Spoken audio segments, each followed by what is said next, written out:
Juan Diego, feliz año el conejo, feliz año de dos tipos. ¿Cómo me le va? Feliz año, Esteban. Feliz año solar, feliz año lunar. Ya veremos el del equinoccio de primavera en marzo. Es que en verdad uno podría celebrar el nuevo año en cualquier día, ¿no? Pues Sí, en realidad no tiene nada, como la mayoría de cosas son convenciones. Le voy a contar una anécdota. Me entrevistaron para una revista y yo dije pues que los meses, por ejemplo, o los años son convenciones que utilizamos los humanos, como el dinero. Y el periodista me dijo, pero no, el dinero sí existe. Yo no. O sea, en últimas le asignamos valor a lo que usted cree que está contenido en una tarjeta de crédito o en un billete, pero es una convención para los humanos para que yo no le tenga que pagar, por ejemplo, un bulto de naranjas con un kilo de ladrillos. sí, Son convenciones. total. Igual que los meses tampoco existen. Los meses en realidad no tienen, aparte pues de las fases de la luna, están un poquito como desconectados de la astronomía. Igual que los días. En última, si usted se pone a medir la cantidad de luz que hay en los días, comienza a encontrar una cantidad de cosas extrañas, como que los días no duran lo mismo a lo largo del año. Y entonces, pues por eso es que tenemos los relojes y los celulares para que nos cuenten el tiempo. Total, y hasta un poco los colores. Ya he visto que en algunos idiomas tienen más divisiones de colores que en otros idiomas no. Digamos, en el norte de Canadá creo que algunas poblaciones tenían como 8 tonos de blancos o más. Para uno, pues, blanco es blanco y para de contar, básicamente. Pero Pues cuando uno vive en la nieve, pues uno empieza como a pillarse todas las sutilezas, ¿no? es como cuando usted va a hacer mercado en Palo Quemado, ¿no? Ahí manda un noruego a la plaza Palo Quemado a ver cuántos tipos de plátano puede encontrar y pues se va a enloquecer. Entonces, en última son... Oiga, a mí ¿sabe qué me pasa? Siempre confundir el perejil con el cilantro. Es que esa es clásica. Uy, No la logro, man. que me lo han explicado mil veces y bueno, pueden escribir a las redes sociales de Shots de Ciencia para que nos expliquen cómo identificar el... Siempre es demasiado tarde y le puse perejil a la chango y ahí sí, paila. Uy, no. Pero ahí el problema inicial es la changua. Ey, pilas. Cambiemos de tema porque si no, eso se pone problemático. Juan Diego, no, pero no. Hoy vamos a hablar de lo mejor de la astronomía, astrofísica, astro del año pasado. ¿Sí o qué? Listo, de una, Esteban, porque el año pasado fue particularmente agitado en términos de exploración espacial y en últimas nosotros que vivimos en esta segunda década del siglo XXI, pues estamos a un ritmo de noticias del espacio absolutamente increíbles. Todo el tiempo estamos bombardeados con la galaxia más lejana. Se descubre un nuevo exoplaneta. Nueva sonda llega yo no sé dónde. Y entonces a veces es un poquito como difícil administrar qué es lo que está sucediendo, sobre todo porque seguir las noticias de ciencias es como seguir las novelas, ¿no? Como Topacio. Imagínese que usted llega al episodio 50 de Topacio o de Esmeralda o yo no sé cuál es la novela que se sigue ahora y usted no Padres sabe e ni... hijos.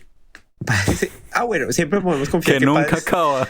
que nunca acaba. Pero entonces imagínese usted, muchas veces se siguen las noticias de ciencia como se siguen los capítulos de Padres e Hijos cuando uno llega a una cigarrería, ¿no? Y uno pide un liberal con yogur y usted se pone a ver que Padres e Hijos y ve que ya algunos se casaron, otros tienen nuevos hijos, unos personajes desaparecieron y entonces es fácil perderse en las noticias de ciencia. Entonces lo que le propongo hoy, Esteban, Total. es que miremos al año pasado como en contexto de qué fue lo que se aprendió y después en otro capítulo pues ya hablamos de lo que nos espera en el 2023. Pero ahora miremos hacia atrás y organicémonos los muebles de las noticias de ciencia para ver qué fue lo Me que... parece perfecto, Juan Diego. Pero primero, ¿será que podemos hacer como mostrar en breve cuáles son los puntos que vamos a tratar en este episodio? Entonces, una recopilación de las 5 noticias de astronomía para mí este año. Entonces, el regreso del hombre o de los humanos a la luna en las misiones Artemis, el telescopio espacial James Webb, la misión DART para desviar un asteroide, las investigaciones y los viajes privados al espacio y la influencia de los actores privados en la investigación espacial. Y lo último, el momento geopolítico en la exploración espacial, con Rusia saliendo de la Estación Espacial Internacional y China entrando directamente como actor con su propia estación espacial. Oiga, no, súper genial y además difícil, ¿no? Como escoger entre tantas cosas. Pues intenté hacer un balance, sobre todo no sesgándome tanto a los descubrimientos astronómicos, porque creo que en astronomía es muy difícil verlo cuando uno las tiene como tan en la nariz, ¿no? O sea, yo podría decir, bueno, parte de lo que nosotros estamos encontrando con la estructura de hidrógeno atómico en la galaxia, observaciones de exoplanetas, tantas cosas nuevas, pero estamos un poquito encima, Esteban, y creo que en ese sentido las noticias de investigación se escriben en los libros y después de digerirlas un buen tiempo. Entonces, por eso, aunque en Shots de Ciencia a veces hablamos de esas nuevas investigaciones, creo que estos son hechos más generales que conectan además el espacio con nosotros, tanto porque la vida en el espacio, la vida de los humanos en el espacio es un reflejo de la geopolítica mundial, pero también refleja qué es lo que nos espera para el futuro y cómo es que estamos construyendo esos pasos, cómo es que no se va a materializar la gente en la luna en unos años y todo es poner banderas y ya. Total, no. Me parece muy chévere que le quede un poco más claro a la audiencia cómo llegamos a esta lista y pues qué se pueden esperar y qué no. Entonces, sin más veras, arranquemos, Juan Diego. Pues creo que lo más chusco de este año que vi con promesas hacia el futuro fue la misión Artemis 1, que es una misión no tripulada lanzada por NASA con la asistencia de la Agencia Espacial Europea, que desarrolló uno de los módulos para el programa Artemis 1. El Artemis 1 es el primero de los 3 vuelos que tiene programados este programa para regresar a los humanos a la Luna. Se espera que en los próximos años volvamos a la Luna y entonces después de 50 años sin haber enviado un vehículo que pueda ser tripulado, pues la Artemis 1 regresó a la Luna, le dio un par de vueltas y regresó a la Tierra el 11 de diciembre del año pasado. Fue un vuelo que demostró tecnológicamente el poder que se tiene con ese cohete, con esos módulos, para posiblemente regresar a los humanos a la Luna, esta vez no pensando solamente en exploración, tocarlo y poner la banderita, sino poner una base para habitación permanente, como una piedra en la mitad del río que tenemos que atravesar para llegar a Marte. No, genial, genial, genial. Y hablando de Artemis, en el episodio anterior justamente tratamos el tema de Artemis mucho más en detalle. Hablamos de todos esos matices, todas las cosas que podrían venir, todos los planes, los 3 objetivos grandes, si no estoy mal. Entonces, si le quieren pegar una mirada, ahí está. Es el episodio 1 de la temporada 3. Que además no había aterrizado todavía, no había amarizado todavía Artemis. Pues fue realmente muy hermoso. Yo estaba muy joven cuando la llegada de las misiones Apolo, que llegaban los helicópteros a recoger la sonda y los astronautas que estaban en la sonda en el Océano Pacífico. Bueno, eso fue lo más similar que yo he vivido, algo así. Probablemente usted también, Esteban. Sí, no, total, esto fue como, wow, está pasando en nuestro tiempo, ya no ves más esa película vieja que uno dice como, esa vaina en blanco y negro por ahí toda borrosa y... Bueno, tampoco sin montarla porque, Esteban, usted sabe que mi fecha de nacimiento está más cercana a la llegada del hombre a la luna que al día de hoy, entonces... Juan Diego, no diga eso en el episodio, oiga. Se me cayó la cédula. Bueno, lo otro que hizo NASA y la Agencia Espacial Europea este año fue el telescopio espacial James Webb. Ustedes no se alcanzan a imaginar lo difícil que es tener una nueva ventana en otras frecuencias para hacer astronomía. Es como si uno no pudiera ver algún color y de pronto se lo muestran en el mundo. Y el telescopio espacial James Webb no es una continuación del Hubble solamente, sino de un telescopio espacial que se llama Spitzer y tenía acceso a una banda del infrarrojo cercano que no habíamos visto antes. Y las imágenes que estamos viendo son absolutamente increíbles. Auroras en Júpiter, galaxias en las cuales estamos viendo estructuras que se parecen a las generadas por computador. Y en ese sentido, la realidad está superando la ficción porque estamos viendo unos mundos realmente muy complejos. Se han descubierto nuevas moléculas en el espacio, en algunas de las observaciones. Wow. Y, sí, entonces el JWST es uno de esos momentos que va a marcar un antes y un después en nuestro entendimiento. Sí, es que es como que una semana el James Webb daría para hablar de 3 episodios de podcast, ¿no? Es como... No, y aparte la forma bueno, y ahí entonces ya les puedo contar ya más de mi propia experiencia, y es que ha sido como un chorro continuo que se abrió a partir de la llegada y pues del JWST al punto L2, donde está observando, y de las primeras observaciones. En principio tenía que calibrar el experimento, por supuesto, pero por la política de NASA, todos los datos se están haciendo públicos inmediatamente. Es decir, apenas salen los datos, están abiertos para no solamente la gente que propone esas observaciones, sino para todo el público en general. Realmente manejar esos datos no es sencillo, entonces no es el público general, sino los astrónomos, pero eso significa que todo el tiempo estamos nadando en datos. Y es como si tuviéramos una manguera abierta en la casa y no se puede cerrar. Entonces, hay proyectos que sabían lo que iban a medir y están midiéndolo en este momento, pero hay proyectos que simplemente se están derivando de la cantidad de datos que se está produciendo. Y total. Por eso es que los astrónomos tenemos que saber de Big Data y todo eso, porque tenemos que nadar en ese mar de observaciones.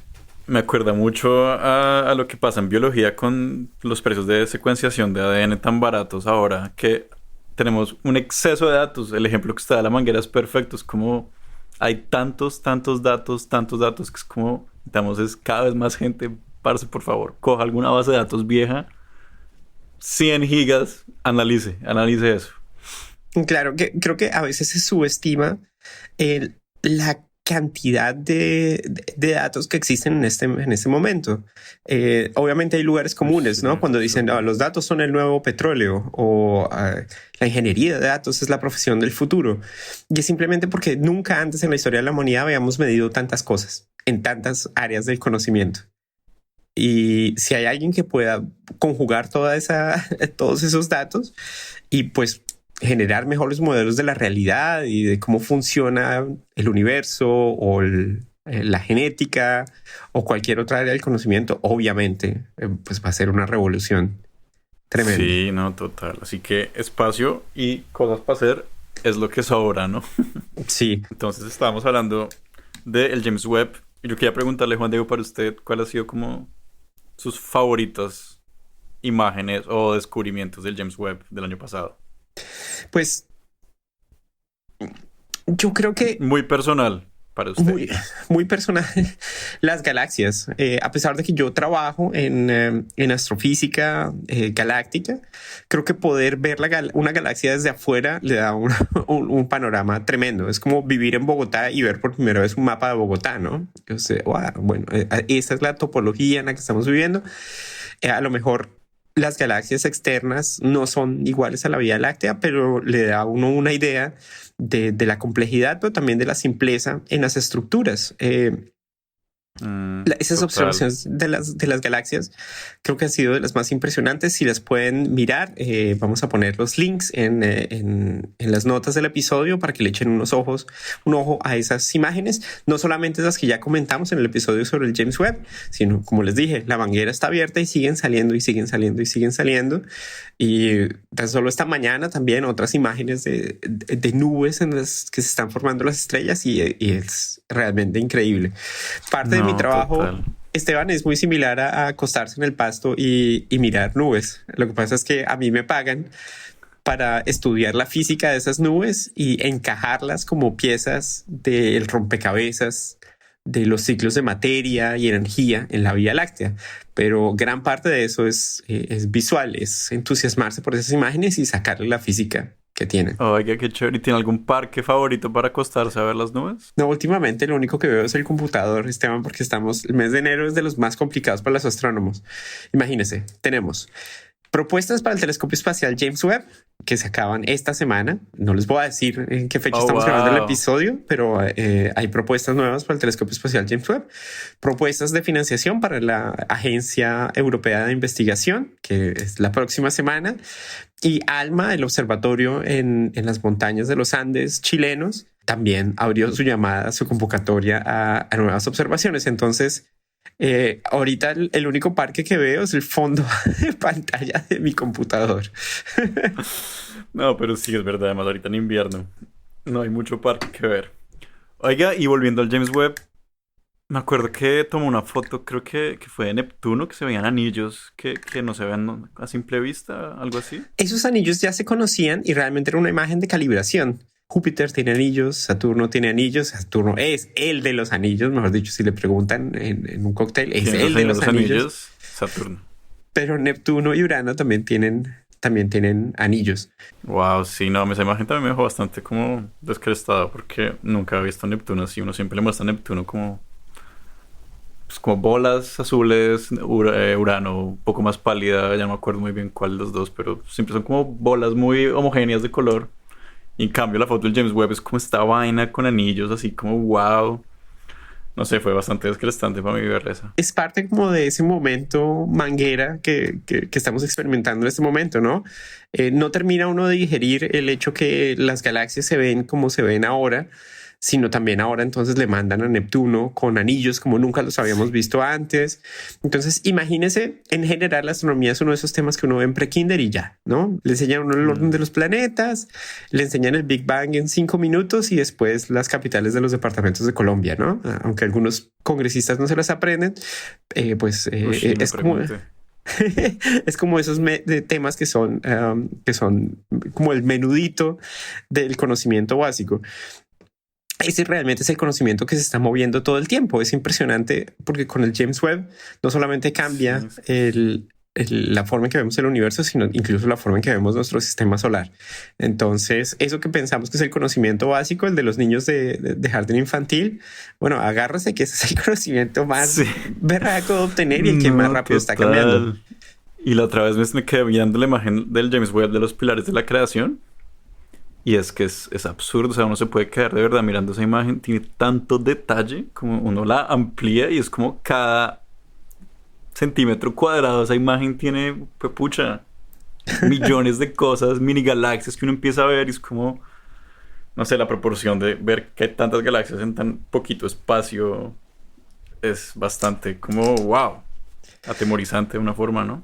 Los pilares de la creación, si no los han visto, son tres columnas de polvo interestelar que fueron observadas o pues han sido observadas desde hace mucho tiempo, pero con el telescopio espacial Hubble se revelaron por primera vez y con el James Webb se ven en toda su dimensión. No solamente Mm. porque la resolución es mejor, sino porque en el infrarrojo parte de esos pilares tienen transparencia, es decir, se puede ver algo que está detrás de los pilares de la creación, que son, como su nombre lo describe, pilares de gas y polvo interestelar que potencialmente pueden formar estrellas en el futuro, pero en este momento no lo están haciendo. Lo único que están haciendo es se están erosionando por la luz de las estrellas masivas, que se están erosionando como la luz del sol erosiona los periódicos viejos. Bueno, imagínense con mucha más Wow. intensidad y está realmente destrozando. Esos pilares están siendo erosionados todo el tiempo, no por agua o viento como sucede en la Tierra,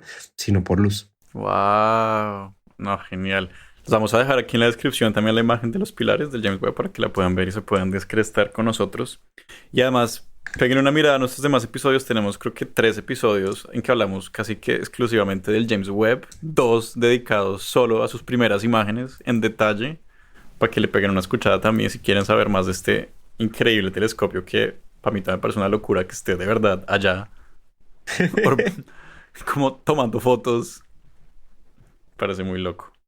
Juan Diego, ¿qué sigue después en nuestra maravillosa lista? DART, hablemos de DART, de la misión para redirección de asteroides dobles, es ese nombre tan extraño que tiene.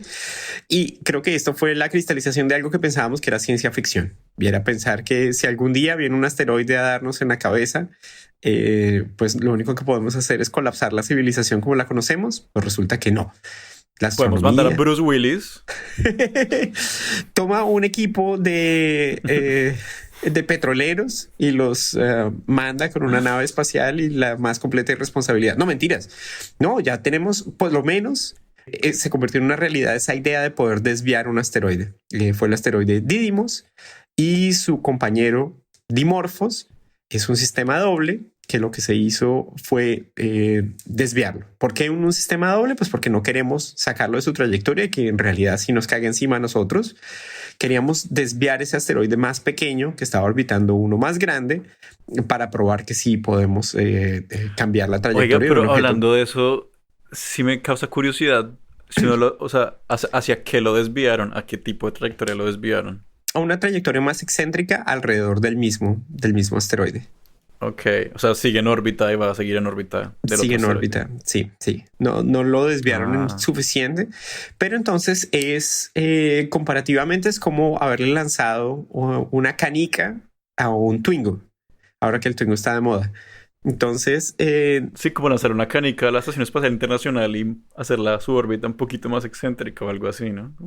Sí, pero entonces lo que estamos probando pues es cómo transferir movimiento pues a través de esa sonda. Si queremos añadir más movimiento, pues una sonda más grande o un evento explosivo o un sistema mucho más complicado, pero tenemos la tecnología por lo menos. Es que eso pareciera muy difícil como de ser preciso, ¿no? Como, o sea, pegarle a algo tan grande tiene que ser como muy con el ángulo exacto, la fuerza exacta en el momento exacto para que parece muy... Ahí está en parte lo que hemos aprendido en los últimos 50 años desde la llegada del hombre a la luna, y es los cálculos de trayectorias pues, se han revolucionado utilizando los computadores. La tecnología de los sistemas de control para los satélites pues, está mucho más desarrollada. Y pues esto que parecía ficción y realmente en la ficción más caricaturesca como la vimos en las películas como Armageddon, pues se está convirtiendo en una realidad y realmente hace parte de materializar esa idea de un sistema de defensa planetaria, que si algún día los humanos pues nos enfrentamos a un asteroide no muy grande, porque si es uno muy grande pues estamos en un problema muy grave. Pero por lo menos objetos que se pueden escapar a nuestra detección, se pueden desviar y pues ya no estamos indefensos al respecto. No, total. Juan Diego, entonces, ¿nos puede dar un pequeño resumen de a qué iba esta misión, en cómo se hizo, cuál era como el objetivo, cómo funcionó? Pues la idea era probar ese concepto de desviar un asteroide. Lo que hizo la misión fue impactar un asteroide pequeño que estaba girando alrededor de un asteroide más grande. Se llaman Dimorphos el grande, Dimorphos el pequeño, perdón, y Didymos el grande. Y lo que hizo fue enviarlo en una trayectoria que hace que la órbita de giro del asteroide pequeño alrededor del grande sea media hora. Okay. ¿Y eso fue lanzándole que usaron para lograr eso? Una sonda. Esto era una sonda, un asteroide, si ustedes se lo quieren imaginar, es una nave del tamaño de un carro y se lo lanzaron a un asteroide del tamaño de una cancha de fútbol para moverlo. Eso fue lo que pasó. Ah, pero no es tan grande. Pues bueno, es grande, pero digo, en términos asteroidales, me imaginaba como algo más grande. En términos de Hollywood, no es tan grande, pero sobre todo, imagínese atinarle a un objeto tan pequeño en el espacio. No es fácil. Oiga, sí, es verdad, ¿no? Wow, claro.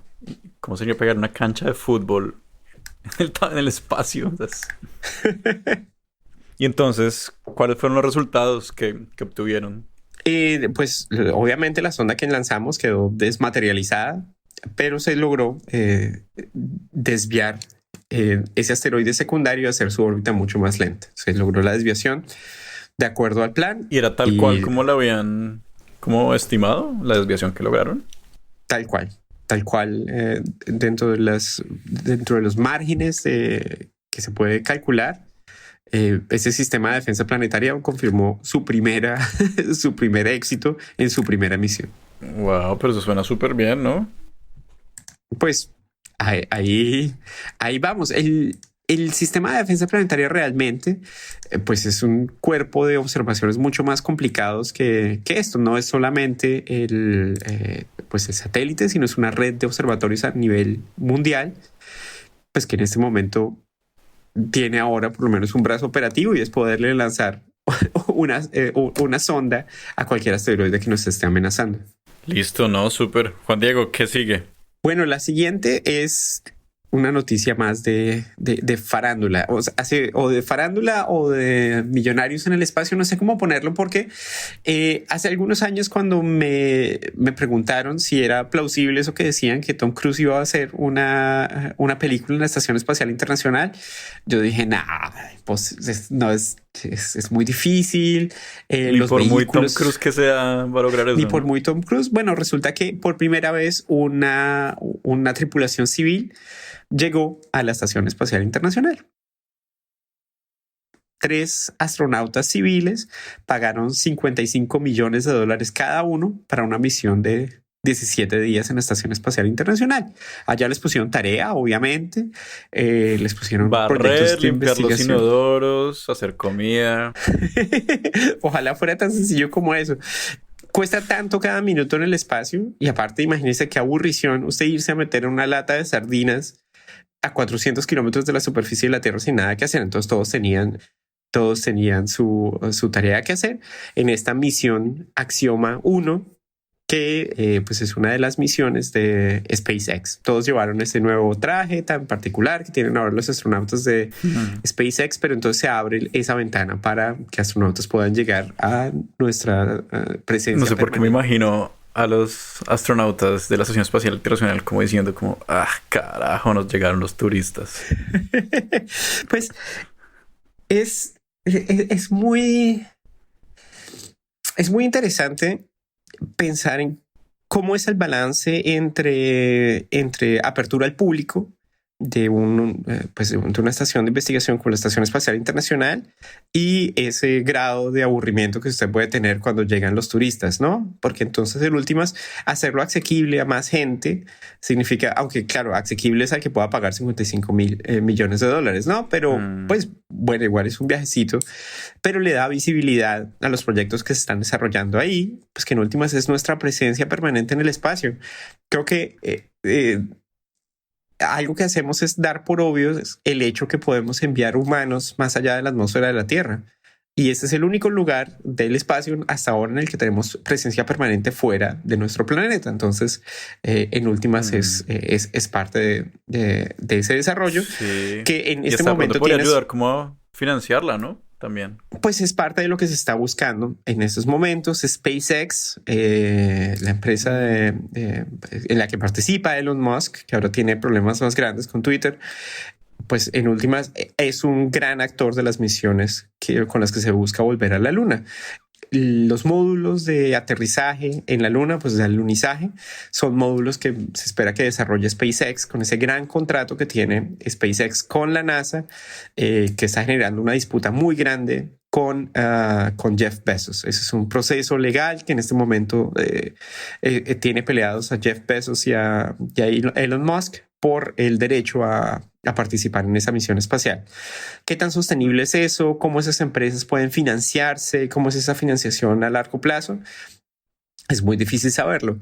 Lo que sí es cierto, Esteban, es que nunca en la historia habíamos tenido tantos satélites como en este momento. Hemos, creo que, dominado el arte de mandar cosas al espacio, por lo menos cosas pequeñas, y ahora esos actores privados pues tienen la libertad de desarrollar sus propios programas de investigación o de comunicaciones, como lo hace Elon Musk con los satélites de Starlink, que realmente nos están polucionando el cielo, pero no hay policía espacial que los pueda detener. Pero sí hay aparentemente una nave o satélite que se vio agarrando a otro y sacándolo de órbita. No sé si usted vio también eso. Creo que también fue el año pasado. Esa noticia sí no la vi, pero en el espacio es bien concurrido. La órbita de la Tierra, especialmente la órbita cercana, pues no es infinita. Entonces el sitio para poner satélites es limitado y es otro escenario de la geopolítica que en últimas nos lleva perfectamente a la quinta y última noticia del año pasado que hay que tener en cuenta para el siguiente año, y es el hecho que la cooperación espacial pues está en peligro, en parte por lo que está sucediendo en la superficie de la Tierra. Wash, claro, no, es que esto tuvo. Pues que Rusia era un súper partícipe del espacio, ¿no? Esto fue Parte de los acercamientos, de los puentes que permitían que existiera comunicación entre la Unión Soviética y Estados Unidos durante la Guerra Fría, en el momento de máxima tensión, era la colaboración en la Estación Espacial Internacional. Acuérdese que el programa espacial es un hijo de la carrera armamentista. Nosotros tenemos satélites y tenemos cohetes que pueden enviar esos satélites porque se desarrollaron para enviar armas nucleares para aniquilarse entre ellos. Eso no se nos puede olvidar.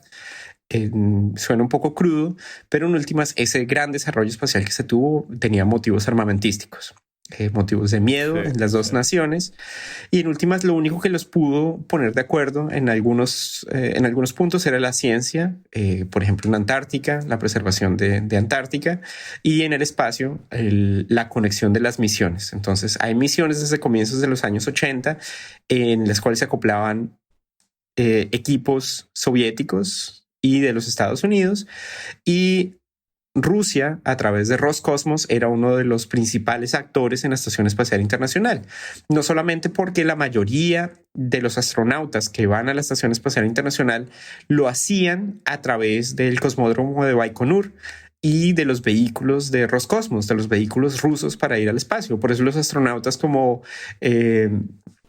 Chris Hadfield o Thomas Pesquet o Samantha Cristoforelli, ellos hablan ruso también, porque parte de los vehículos que se utilizan eran para llegar al espacio a través de Rusia. Hay unos módulos de la Estación Espacial Internacional que son rusos, ¿no? Como que están todos en ruso. Que son rusos, y Rusia es uno de los actores principales ahí. Tiene como uno de los actores principales, proveía gran parte del presupuesto y de los astronautas que iban. Las tripulaciones rusas muchas veces dominaban el número en la Estación Espacial Internacional. Y entonces, pues todo eso cambió con la agresión masiva de Rusia a Ucrania este año. En febrero 24, Rusia invadió Ucrania, y si ustedes viven debajo de una piedra, a lo mejor no se han enterado, pero pues este conflicto ha tenido repercusiones en la economía mundial, y es el conflicto más crítico que existe en este momento. No porque no existan otros conflictos, no porque no existan otras víctimas, sino porque está jalando de manera crucial pues la economía planetaria, y este pues es otro escenario de esa economía planetaria, el espacio. Y hasta el espacio. Entonces, oiga, y solo para hacer una aclaración, cuando dice Roscosmos se refiere a la Agencia Espacial Rusa, ¿cierto? Sí, Roscosmos. Entonces, Roscosmos no solamente tenía la Agencia Espacial Rusa, sino tenía satélites y telescopios espaciales. Uno de los telescopios espaciales era X-Rosita, que era una colaboración entre DLR, que es la Agencia Espacial Alemana, y Roscosmos. Ellos se habían dividido el firmamento en dos porciones para observarlos con este telescopio de rayos X, y ese proyecto quedó pausado indefinidamente. Como parte de las acciones se acabó la cooperación, y entonces cuando el director de Roscosmos le dijo a Vladimir Putin que ya no, que se iban a acabar las acciones de Roscosmos en la Estación Espacial Internacional para 2024, Putin no tuvo ningún problema. Yuri Borisov, que es el presidente de Roscosmos, anunció que a partir de 2024 cesan las actividades en la Estación Espacial Internacional. Esa es una situación tan complicada como extraña, porque la Estación Espacial Internacional durante muchos años la única forma que tuvimos de accederla era a través de Rusia, como ya les había dicho. Sin embargo, hay una situación ambigua. Tienen ciudadanos rusos y ciudadanos de países occidentales que hacen parte de los que demandan el cese de las acciones de agresión contra Ucrania. Por ejemplo, los astronautas rusos que llegaron a la Estación Espacial Internacional 3 meses apenas después de la invasión a Ucrania llevaban uniformes azules y amarillos como la bandera de Ucrania. Entonces la situación es realmente ambigua, es realmente extraña, pero lo cierto es que lo más posible es que ese puente de colaboración se esté acabando. No, y total, eso deja muchas preguntas. Por ejemplo, porque si no estoy mal, la parte que se encarga como de la propulsión, de no dejar caer la Estación Espacial Internacional, es manejada por los rusos, ¿no? Sí, más algunos de los módulos principales de la Estación Espacial Internacional. Entonces, parte de tener una Estación Espacial Internacional es como cuando usted hace una vaca, ¿no? Si usted hace una vaca, usted asume que por la duración de la vaca o la duración del paseo, pues todos están contribuyendo de la misma forma, y eso hace que haya algunas interconexiones que son menos evidentes. Por ejemplo, ese del sistema de propulsión, o otras que son simplemente como la logística de a quién pertenece cada cosa, o vamos a dejar caer todo esto. Y si vamos a dejar caer todo esto, ¿quién va a suplir esa necesidad en términos de equipo o de dinero para mantener la estación? Entonces, está en veremos, está muy, muy complejo. Obviamente no está tan complejo como la situación en la Tierra. La guerra ya.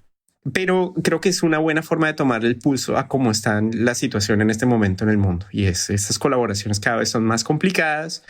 Y, por ejemplo, países como China armaron su rancho aparte, y ellos tienen su propia estación espacial, que es el módulo, pues la estación Tiangong, y están utilizando cohetes muy, muy potentes para mantener esa estación en el espacio. Entonces, o sea, ya hay una parte de la estación.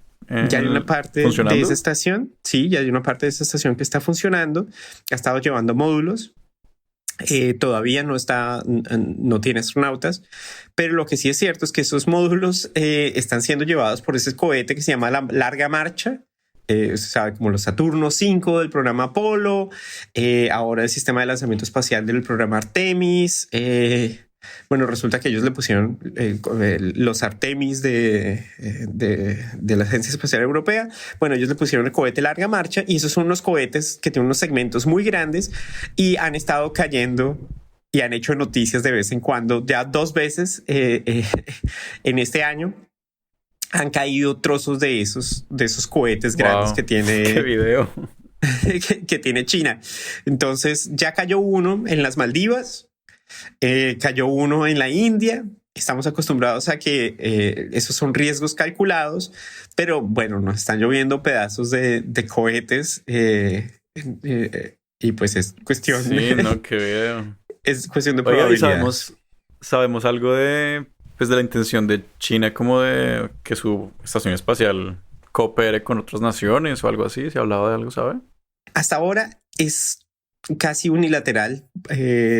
No fue aceptada en la Estación Espacial Internacional. China decidió armar su propia estación espacial sin la cooperación, porque no existen los acuerdos de tecnología.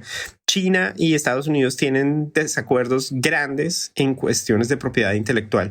Y cuando se está hablando de sistemas de navegación, sistemas de propulsión, ya estamos dando un terreno de cooperación que ya raya con la seguridad nacional. Okay. Y entonces se hace la cooperación más difícil. Lo que hacía que los países de las estaciones espaciales internacionales estuvieran como siameses conectados a través de este proyecto, pero China no hizo parte de esa conexión y por ahora sigue con su propia exploración. Okay. Entonces, oye, Juan Diego, no sigas. No, le iba a preguntar qué va a pasar con la Estación Espacial Internacional una vez que los rusos, pues si es que los rusos se van. Pues creo que es un gran no sabemos, Esteban. Es un gran tenemos que ver. Parte de lo que la Estación Espacial Internacional está haciendo todos los años es subsistir como en el mar de prioridades que existen. Y entonces, pues vamos a ver quién va a tomar ese liderazgo para mantener la Estación Espacial. Es muy político, ¿no? Porque además cualquier cosa que NASA decida mejor dicho, que los demás decidan es como qué video este momento. Ese es un buen momento para recordar quiénes son los actores de la Estación Espacial Internacional.